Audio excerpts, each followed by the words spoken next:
My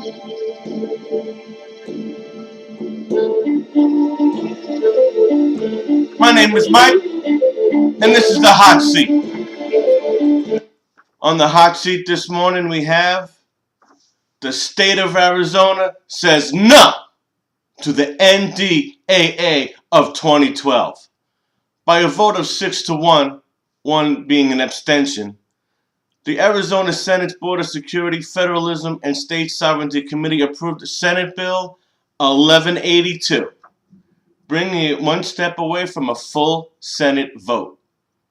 SB 1182, if signed into law, prohibits the state and agencies of the state from participating in the implementations of Sections 1021 and 1022 of the National Defense Authorization Act of 2012.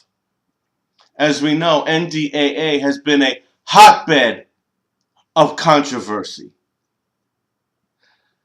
This act of attempting to enforce or enforcing these sections will be a Class 1 misdemeanor on law enforcement, and I like that.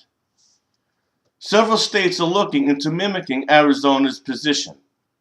Members of the legislature condemned Sections 1021 and 1022 of the 2012 NDAA as they purport to repeal posse comitatus and authorize the President of the United States to use the armed forces of the United States to police American citizens, to indefinitely detain persons captured within the United States without charge until the end of hostilities, which, well, that'll be to the end of time, because when have we ever seen an end to hostilities as we engage in endless, unconstitutional wars?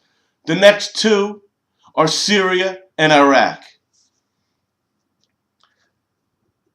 The Posse Comitatus Act was to limit the powers of local governments and law enforcement agencies into using federal military personnel to enforce the laws of the land. Contrary to popular belief, the act does not prohibit members of the Army from exercising state law enforcement, police, or police officer powers that maintain law and order. It requires that any orders to do so must originate with the United States Constitution or Act of Congress. As we know, the NDAA has nothing to do with Congress or the Constitution, does it? You can be detained indefinitely. You can be deported to a foreign entity without any due process whatsoever, without any legal representation.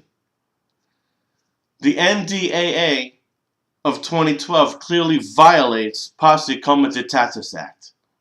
Folks, you gotta hand it to the state of Arizona and Governor Brewer. I tell you, she's all right. You got the SB 1070 being tough on immigration, illegal immigration, I might add, and it's working. And now, SB 1182 is on the horizon. And the rest of you status quo states can learn by example. Stand up to this tyrannical, illegal federal government.